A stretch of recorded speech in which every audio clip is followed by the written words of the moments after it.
All right, I have this Craftsman riding lawnmower t2200 riding lawnmower that it's got a Craftsman Briggs Stratton motor, 19 horsepower.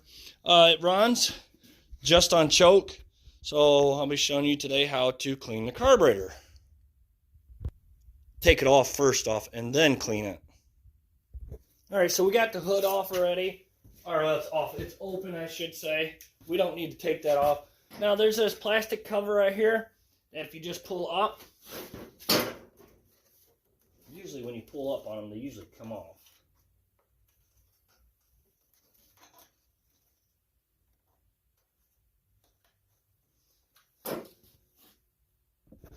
All right, for this cover here, for some reason down here, there's a zip tie. Usually there's a little deal that's supposed to hold that in place. We're just going to cut that with a pair of cut off side cuts. I just had to put another zip tie on there. I don't know why there is, but there shouldn't have been. So once you get that plug out of there, it should just lift up and pull away. You can see how these tabs right here, they slide in this groove right here, so it's not that hard to do. All right, next thing we want to do is get the air breather cover off, filter, and that you should be able to twist up and bring it up and out.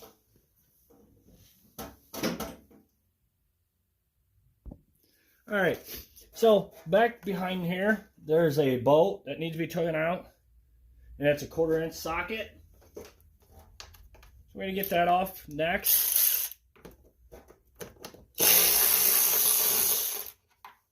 Once you get that out, and that's right there. The only reason why I'm taking that out is where we don't have to take this shroud all the way off. It should be pretty easy coming out now. The next thing is we want to unhook our electric wire right there. That's electric fuel shut off. This tube right here, rubber hose, take that off. That's just a overflow deal.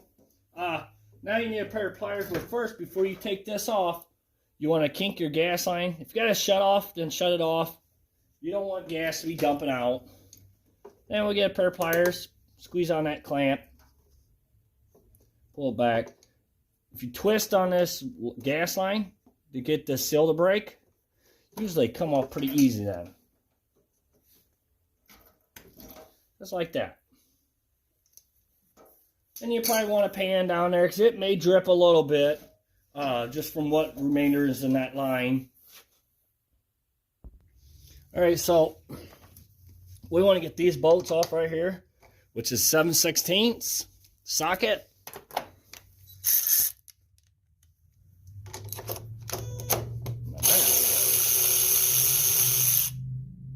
Do both sides. There's one in the back.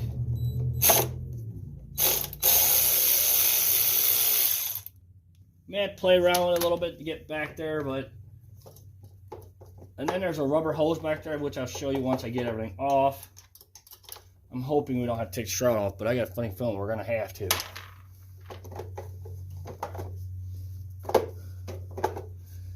Yep, we're going to take the shroud off. Alright, so get the shroud off. We got to take this off next. That's a 3/8 socket. There's a bolt here. And then there's another one on the other side of the gas tank.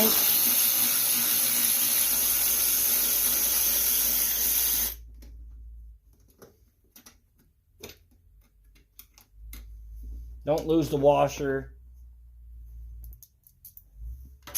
Like I said, there's one on the other side.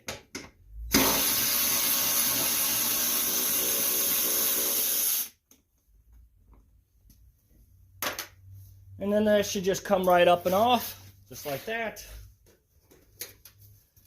Now, there is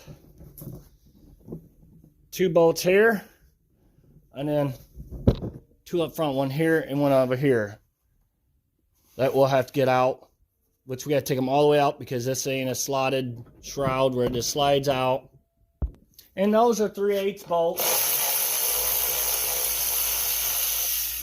And you got to take them all the way out. On this one you do.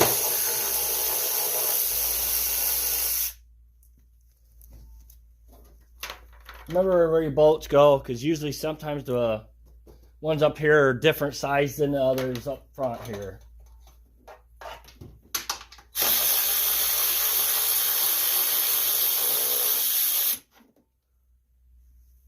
Yeah, you can see these are longer, that's in front of that motor, than the back ones.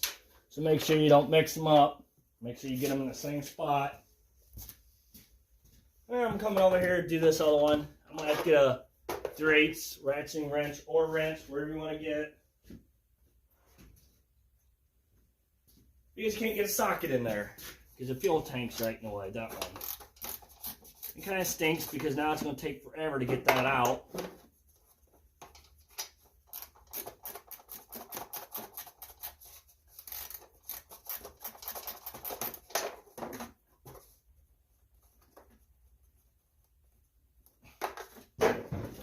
So I'm going to go ahead and get that off. Alright, so I got all the 4 bolts out. So this should just slide right up and off. Just watch out because that will come off with it. See, and that's why we have to take that off, because we got to get to those bolts next.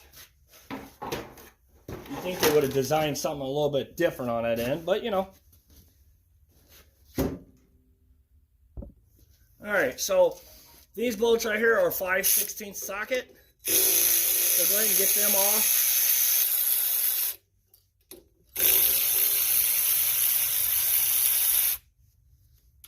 And just remember, when you start taking them off, that carburetor is just going to set there. Now we want to go ahead and get the rods taken off. You want to be gentle. Pull out the choke one, that's this one, and then it won't hang you up as much.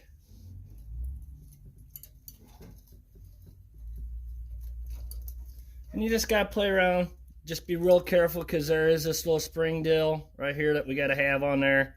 So you want to take that off first so you don't mess it up in there. See, it was kind of hung up right there. So right here's the little spring that has to be on there. That went right here. Then your bigger rod goes here. Your choke obviously just slides right in this little groove back here like that.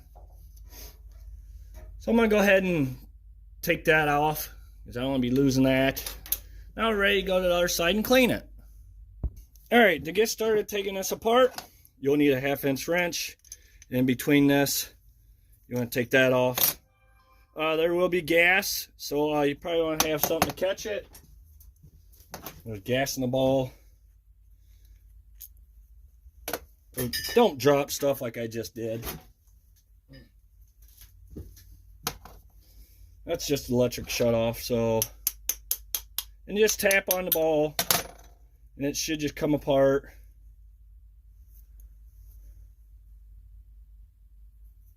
All right, next up, clean up a little bit of gas. Is we want to get that out, get this shaft out for this float. All right. I can't get this shaft, this little rod out right here. I don't know why, but whoever done it before must have jammed it in there. So, and I tried with the little needle nose pliers, still can't get it, but no big deal. That end, it all works. Still, gas still comes in the bowl, which we know that when we open up, gas dumped out. So I'm going to go ahead and spray in all these holes. Please watch your eyes. Wear some gloves. As you can see, this does want to come back at you. You don't want to be getting this in your eyes. So I'm going to go ahead and get all these holes.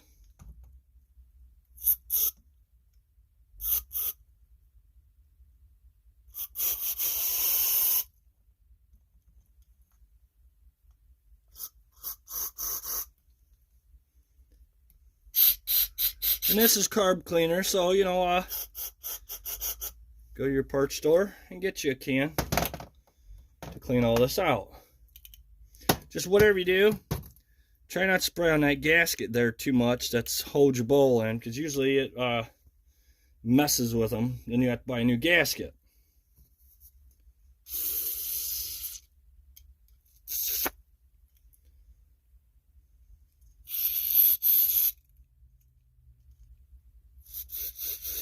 Like I said, you see a lot of spray spraying back at me.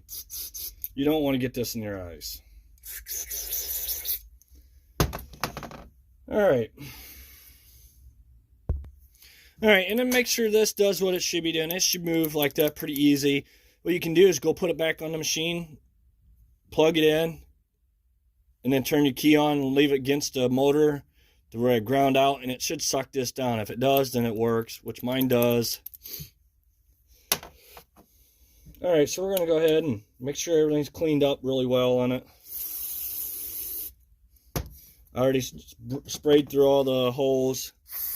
You can spray your bowl, which there ain't really much. This carburetor looked pretty darn clean, but he said it wouldn't stay running unless it was running on choke. So we're going to go ahead and, like I said, clean it. We're going to go ahead and put all this back on, tighten it up. Then we'll be ready to put it back on the machine. Alright, so don't lose your gasket. Mine's just sitting there now. It's not attached, as you can see.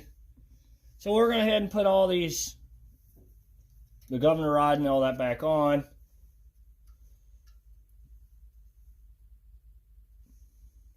So we're going to go with the little spring first. It just goes in that hole.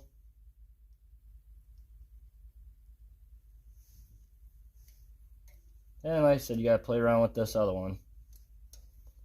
I don't know why this one's like a little on the stress side, but sometimes they are. So we're going to go ahead and get this put back on.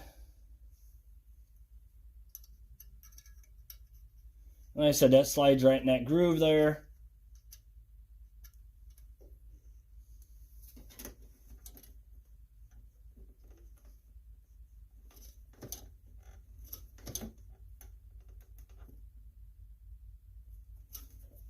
I put that in the wrong hole. So that's got to go in that farthest hole.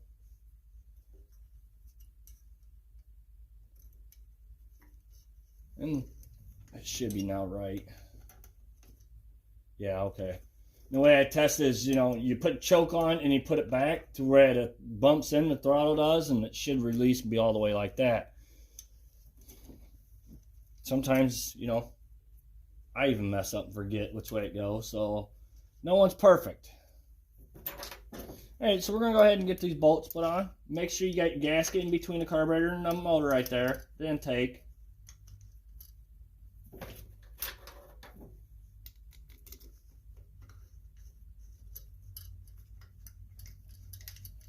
Make sure you get them started in there right, that they're not stripping.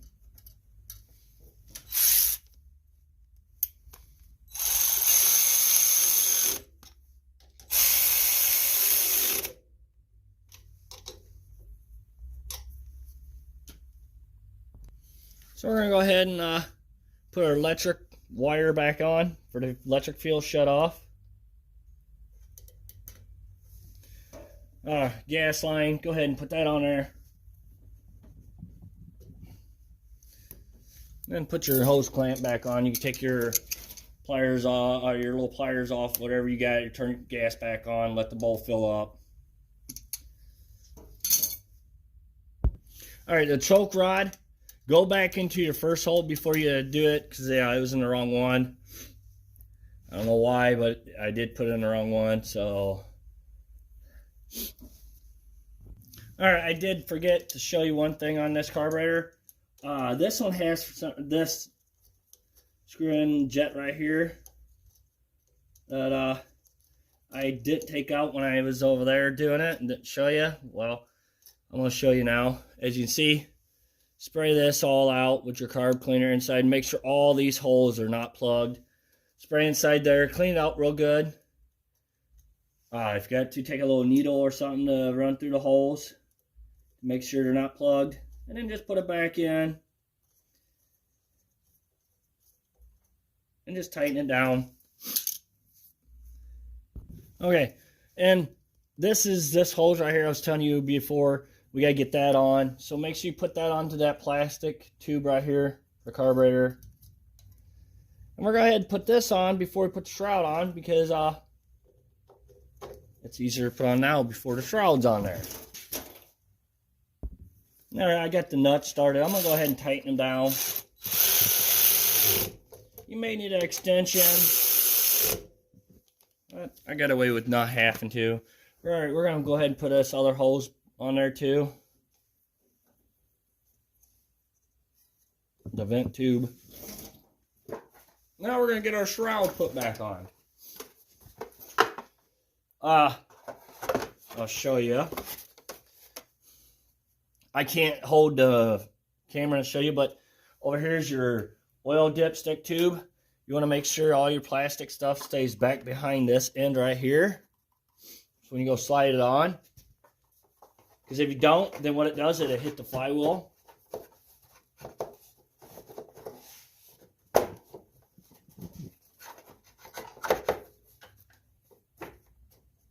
And it should just set on there. Get everything lined up though.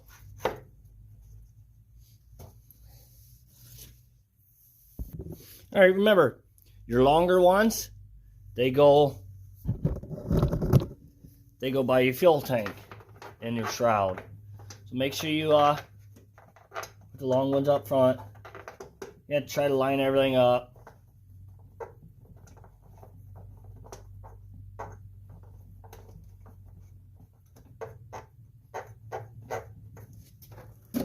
Same thing on the other side. Make sure it's your long one.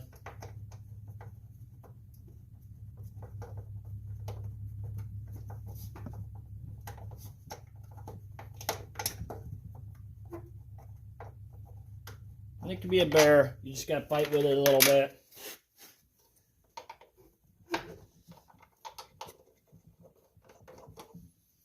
All right, and you use your short ones by your valve cover. Once you get all of them, go ahead and tighten them down. They're 3/8. All right, I got all those bolts tightened up on the shroud. We're going to go ahead and get our air filter put on, which just slips in there, slides down. Make sure it pushes all the way down and sets flat like that. And we're going to put this on top. And it shows you which way to go to lock them down. See, it's locked in now. Now we got one more piece to put on. And that's this top piece right here. For your tank. It's on top of your tank.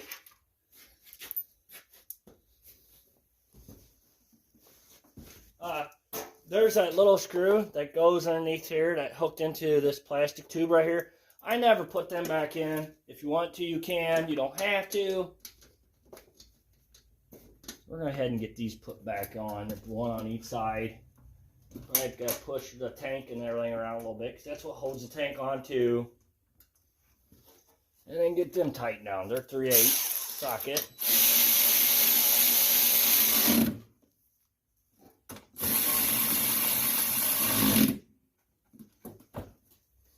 All right. Then shut your hood and you're ready to go. Thank you for watching. Please subscribe. Oh yeah. I forgot. We got to put the side panel on. And like I said, that just drops into this groove here, slides down, locks in. And then down here, there's supposed to be a tab in there, which I'm just going to zip tie it like it was again. And then that'll be it. I get in a rush sometimes and I do forget things, so just don't forget that. Thank you for watching. Please subscribe.